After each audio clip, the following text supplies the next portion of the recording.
Production funding for Behind the Headlines is made possible in part by DHG is a full-service accounting firm serving Memphis and the Mid-South region for more than 60 years, combining community involvement with the technical resources of a national firm. For more information, visit dhgllp.com. the WKNO Production Fund, the WKNO Endowment Fund, and by viewers like you. Thank you. Tonight on Behind the Headlines, what's next after the county collects an extra $22 million in taxes?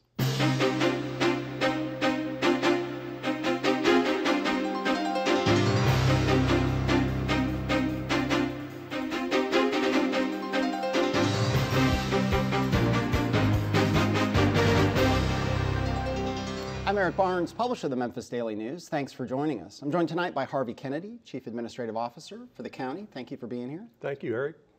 David Lenore, Shelby County Trustee. Thanks for being here. I appreciate it. Thank you, Eric. Van Turner, County Commissioner. Thanks for being here. Thank you. And Bill Dries, Senior Reporter with the Memphis Daily News. So David, as County Trustee, you're in charge of tax collections. You came in $22 million ahead of where you thought you were. Let's start just with the basics. How did that happen? Why did that happen?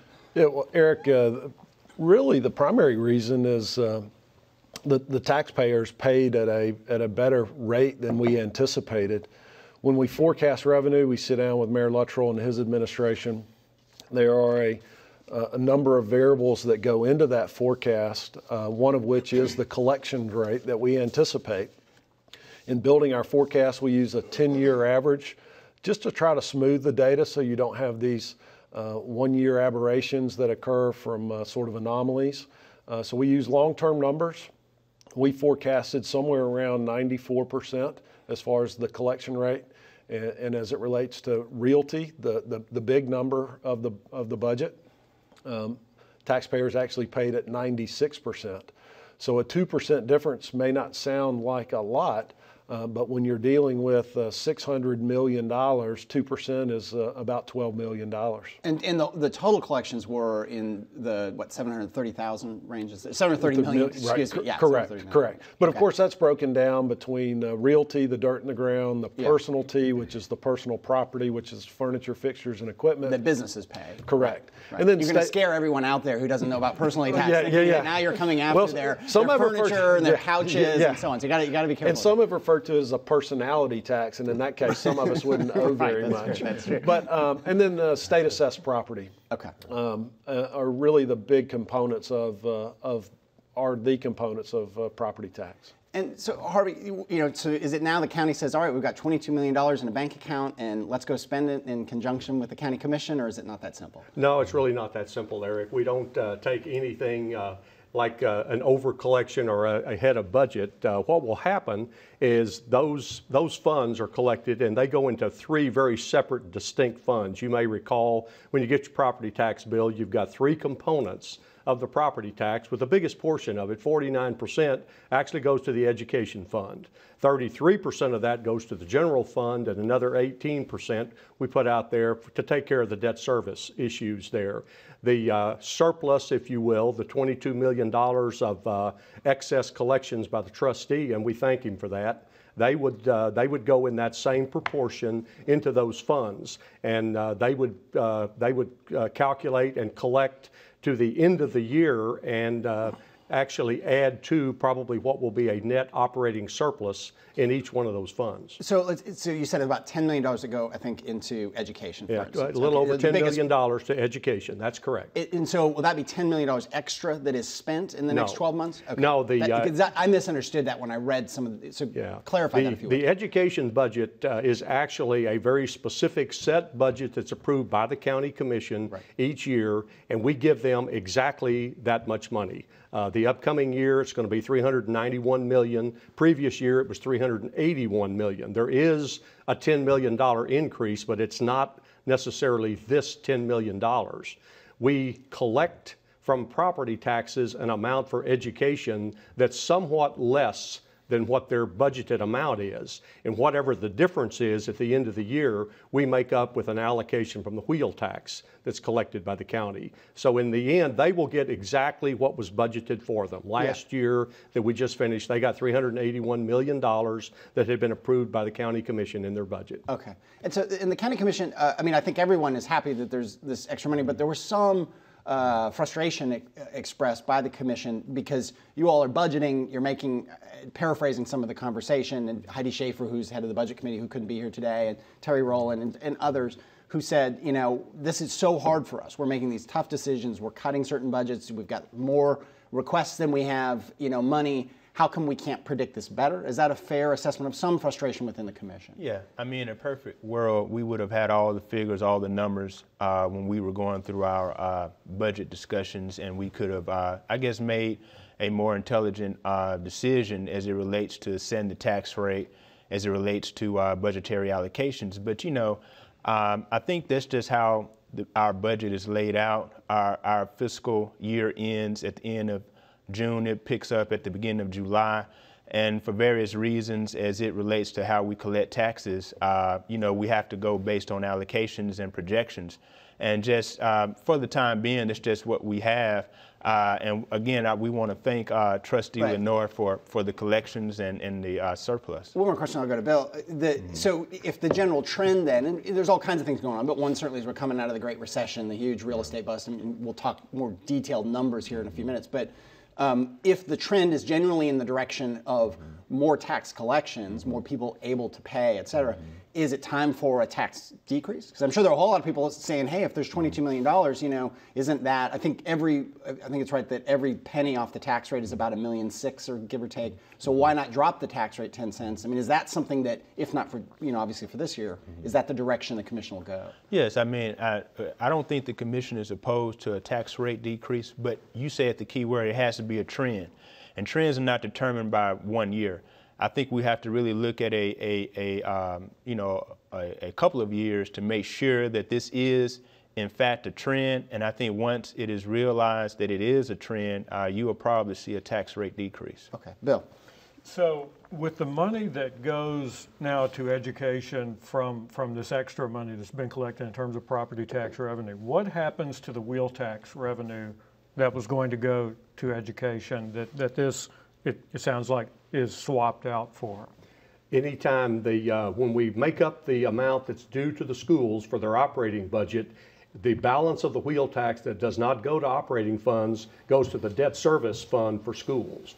You're probably aware that huge majority, almost $1 billion of the $1.2 billion of debt that the county holds is for schools debt. So the wheel tax very specifically goes first to balance the operations account with whatever's required from the wheel tax. The balance goes into the debt service fund to pay debt on schools. All right. Van, there was a whole lot of discussion about the school funding need because the Shelby County school system came in with an amount that I think was about twice what they ultimately, I think roughly twice. So is there room here down the line, as you talked, if we see a trend in this, for increased school funding? You know, I would be in favor of an increase in school funding. I think they came to us with a $14.9 million request. We allocated $7.9 million to the Shelby County schools proper, and then an additional $3 million or so went to the suburban school districts because of the allocation process that has to take place. So I would be in favor, and I believe the commission would be in favor of giving more money to the schools should this trend continue. Because we're still in the process of setting that split among our 7 public school districts on average daily attendance, because it was, I believe, a 3-year process, and we're back to year 1 being the first year of the demerger, the school year we just finished. That's absolutely correct, and it's called maintenance of effort.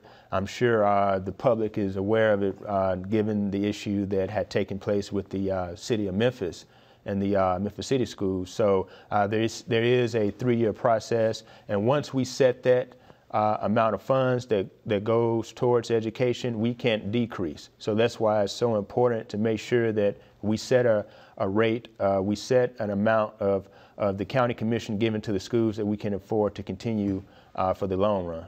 So these next 2 years are going to be pretty lively years in terms of discussing where education funding ultimately ends up.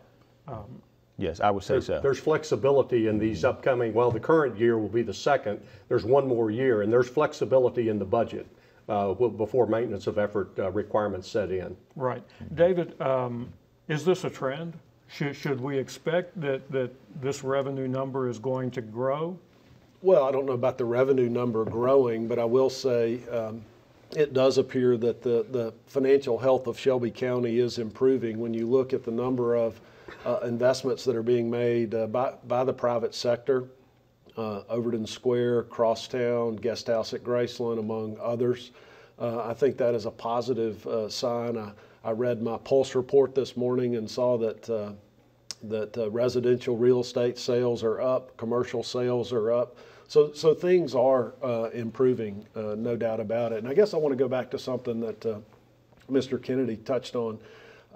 These excesses that have been created, we have been good stewards of those tax dollars in that we have increased fund balance, which is to some maybe the rainy day fund, which the impact to Shelby County residents means our cost to borrow is much less because our bondholders like the fact that we have a sizable fund balance, and we have reduced the debt. When Mayor Luttrell and I came into office back in 2010, countywide debt was about $1.8 billion, and it's now sits at about $1.2 billion. So the debt per capita per person in Shelby County has gone down significantly in the last 5 years. I would agree with Commissioner Turner.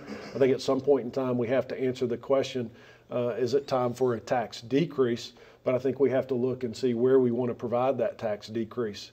If we want to help the poor within our community, I think we have to look at the wheel tax. If we want to look at the business community, I think we have to look at the personalty tax, which is on businesses. And if we want to assist property owners and investors, then we have to look at the property tax, or a combination of all the above. I think we just have to think strategically in terms of where do we want to provide the tax cuts.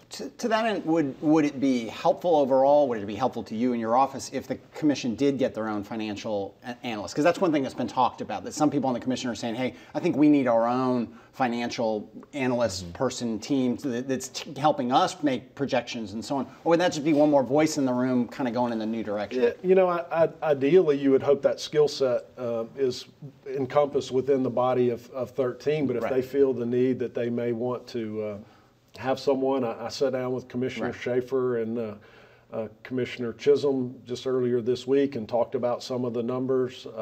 I've tried to run a very transparent office and provide the numbers and data. We publish a lot of reports that are out there. In fact, I meet with the County Commission every 3 months. At our third quarter report, which ended March, based on our fiscal year end, we were showing about a $4 million surplus at that point. So we try to provide all the information that one would need to sort of forecast and make Right. those decisions. Your take from the mayor's office point of view about if the commission brings in its own financial analyst. I mean, there's some part of me that thinks about the big pension fight on the city of Memphis side, where you've got competing analysts on, the unions have an analyst, the city council has an analyst, the mayor's office has an analyst, and there's a lot of numbers in the room, and I'm not sure if that's helpful or not, but is that where it's going to go on the, obviously the fight over here isn't like the pension fight on the city, or it's more of a discussion, but would it be helpful? I don't know if it would be or not. I mean, we would certainly be willing to work with an analyst if the commission decides to hire one, but the actual workings of the budget, I mean, we take care of it. We've got a complete finance department. All of the information that any of their analysts would be getting would have to come from us. Yeah. And we're wide open. I think we're as transparent as we can be. There was some discussion during the budget process that the commission didn't have enough information, and we're certainly going to try to take steps to correct that. I had suggested at committee meeting this past Wednesday that we perhaps might want to have a retreat, talk about, you know, what the commission's desires are. But quite frankly, this is kind of common because we've got 6 brand new members. They've gone through the first budget cycle. We've got 7 holdovers that have been through it before. But the information is going to come from us, and we're going to be completely open with them. We're going to give them the best information we can. Right. But sometimes the particular issue at hand is, you know, why were we off on the projections? And again, as Mr. Lenore says, we collaborate on that budget. It's our responsibility to bring forth that revenue figure for tax collections, because that's 64% of our total revenue. Our $1.1 billion budget, over $750 million of it comes from property taxes. So that's a key figure, so we can decide how we're going to provide a balanced budget every single year. And the mayor's office, your sense of a tax decrease in the short term or a long term? A tax decrease is an option that's out there if revenues, if tax collections continue to go up, if the budget's good, if we can continue to curtail costs within the county. But as Mr. Lenore pointed out, before we decide on tax decrease, there are a lot of needs here. Blight is an area that the mayor has constantly ask us to find ways to deal with. There are blighted properties programs. We've got over 6,000 properties in the Shelby County Land Bank that we have to take care of. We've had to increase our budget just to cut down high grass and weeds and not infringe upon the neighbors. So there are needs out there, the social needs that he talked about, and the schools are out there. We know that the schools are probably going to have an increased need, and we don't know what's going to happen with Regional 1. Whether their lost subsidies because of the changes in health care is going to generate a requirement. There's just a lot of unknowns out there, but certainly if we can find a way to do it and reduce the taxes, that's an option. And you say Regional 1, it took me a second to catch up with the Med, because I haven't caught up to the rebranding. Okay, but yeah, no, you're right, I'm wrong, but just for people who haven't caught up to the branding. And what, Mayor Luttrell, the office came out and said, if Medicaid isn't expanded and as the federal subsidies for uninsured people hit public hospitals, all hospitals, but public hospitals especially, he talked about a massive hit to the county down the road. Well, over a number of years, there's the potential for the Regional 1 to lose up to $70 million of subsidies that they're getting now. They're starting to lose some of those subsidies, but over time, we're right now giving them about $28 million a year. But first of all, that's to take care of the prisoners in our various facilities and to pay for the uninsured. But if they lose those subsidies and continue to operate, they're probably going to be looking to the county for an additional funding amount. Yeah. You mentioned the 6,000 or so properties that the county owns. Talk a little bit. There's a change in state law. We get real wonky here, but that's what we're about. But it's kind of a big change in terms of how your office, if you do go and seize a property from someone who hasn't paid taxes, in the past, it was pretty hard. There were some real administrative, bureaucratic, kind of legal hurdles to turning around and selling that property into an owner who might, rebuild and renovate and hit some of the blight issues. The law was changed. Tell us how and why. How, Eric? We've been going out as the trustee of the trustee's office, hosting real estate roadshows across the community, talking about tax sales and the land bank and how they work, in an effort to do two things. One is to raise awareness and let folks know that there are 6,000 properties that the county owns, and that we in the trustee's office do 4 tax sales a year. The other was to solicit feedback in terms of what the investor real estate community liked about tax sale and land bank and what they didn't like. And one of the resounding issues was the redemption period. If an investor bought a piece of property at a tax sale, historically that redemption period would be a year, but based on state law. Well, which would mean that if I was the person who had paid the taxes, you guys take it from me, you sell it to Bill. 364 days later, I could say, "Oh, I'm sorry, Bill. I want my property back." So Bill, in that scenario, would be in limbo. Does he fix the roof? Does he rent it out? Does he cut the grass? What does he do? And you can see just in that scenario the gray area that it creates. So we went to Nashville after listening to the real estate community and said, let's come up with a tiered approach. The longer the delinquency, the shorter the redemption period would be. So if a property owner owes 8 or more years of back taxes, the redemption period would only be 90 days. Our hope is an incentive, as Mr. Kennedy talked about blight, And Mayor Luttrell and I and Mayor Wharton have been working on some different initiatives to try to address blight. And we think the redemption period will be one of those helpful items in terms of reducing blight. Make the property more attractive to an investor, a property owner, so that they don't have to wait that 1 year. And as Harvey was saying, cut down the amount of expense of having, you've got this property in limbo that is blighted, that is maybe crime-ridden. There's a whole lot of county expenses associated with that, and on the city side as well. The goal of tax sale and land bank, I know, is to get the properties back on the tax rolls in the hands of a responsible property owner as quickly as possible. And so if the redemption period is a year, and then by the time land bank markets and sells those properties, I mean, it could take a year and a half. Yeah. And so it's another year of faded paint and broken windows. All right, Bill, 6 minutes left. So Van, we've talked a lot about what the county has to do financially. As a county commissioner, I think each of the 13 members come onto the body with things that they would like to see accomplished, and obviously those things cost money. How do you balance that in terms of your vision for what the county should be spending its money on? How much discretion is there, and is it as much as you thought it was when you and the others got elected to the body? Well, I think that's a good question. What we've done to sort of address that very issue, there's a $1.3 million allocation that we voted on just recently, and that will allow each of the 13 commissioners an allocation of $100,000 to really go into those separate districts and try to address those concerns and needs in that district. For instance, in the Hickory Hill area, there's blight. There's also, programs that I would like to support. The Boys and Girls Club, they're doing a good job with addressing youth violence, and we know that that's an issue that continues to sort of haunt this community. There are a number of programs in the Hickory Hill community which I feel I am closer to because I represent that area, as opposed to other commissioners who may not be there in Hickory Hill, live in Hickory Hill, and are there every day. So to address that particular concern and those needs, I think this per district allocation is really going to be a useful tool to allow us to really look at those concerns in our district and address them as well as we can. The commission also took some heat for that. There have been critics who feel like, okay, this is part of an incumbency protection plan. What do you say to that criticism? I think that's not well founded. For instance, the county administration really handled grants, and they handled these kinds of concerns and needs prior to this allocation. What is happening now is we're just taking the $1.3 million that would have likely been used anyhow to fund these grants, fund these programs, and we're just putting it in the single member districts. Part of what occurred, and part of the reason that we went to a single member district system was to allow the commissioners to be closer to the community, to hear the concerns of that particular community, and to really be in those communities, be in those neighborhoods, and really have their ear to the ground to address those concerns. So I don't think that it's a political move. I think that these funds would have been used to address these concerns anyway. And what we're doing now is really making it more specific, more particular to those districts.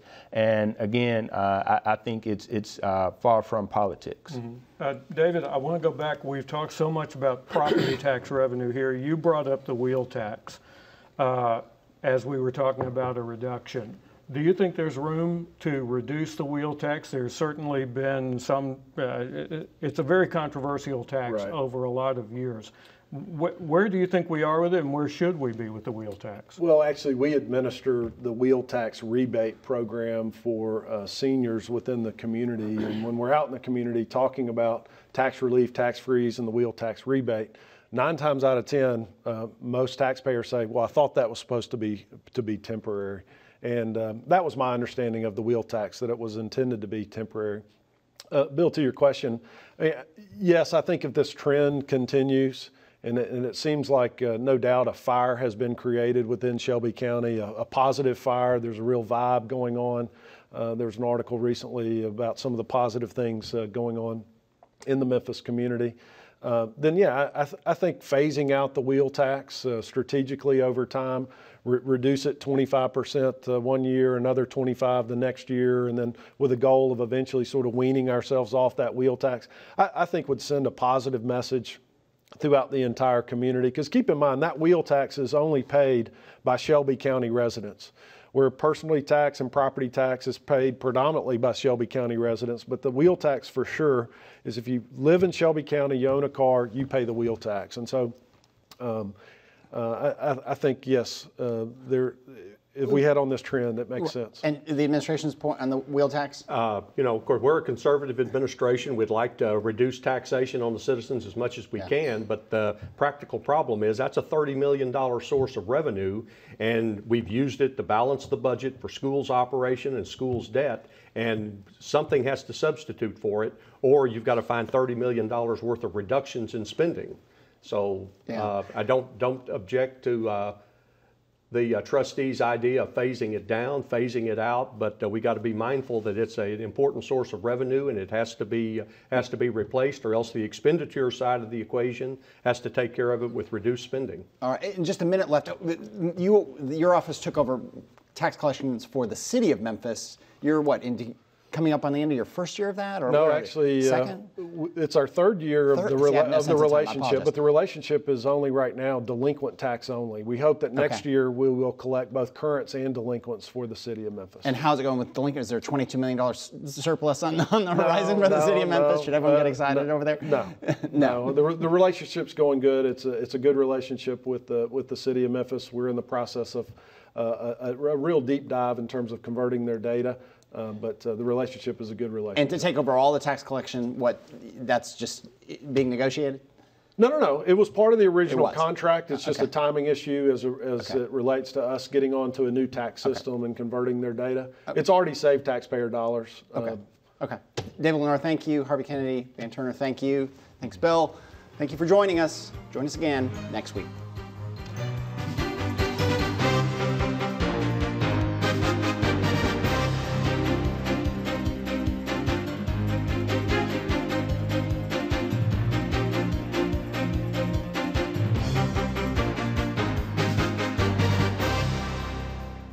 DHG is a full-service accounting firm serving Memphis and the Mid-South region for more than 60 years, combining community involvement with the technical resources of a national firm. For more information, visit dhgllp.com.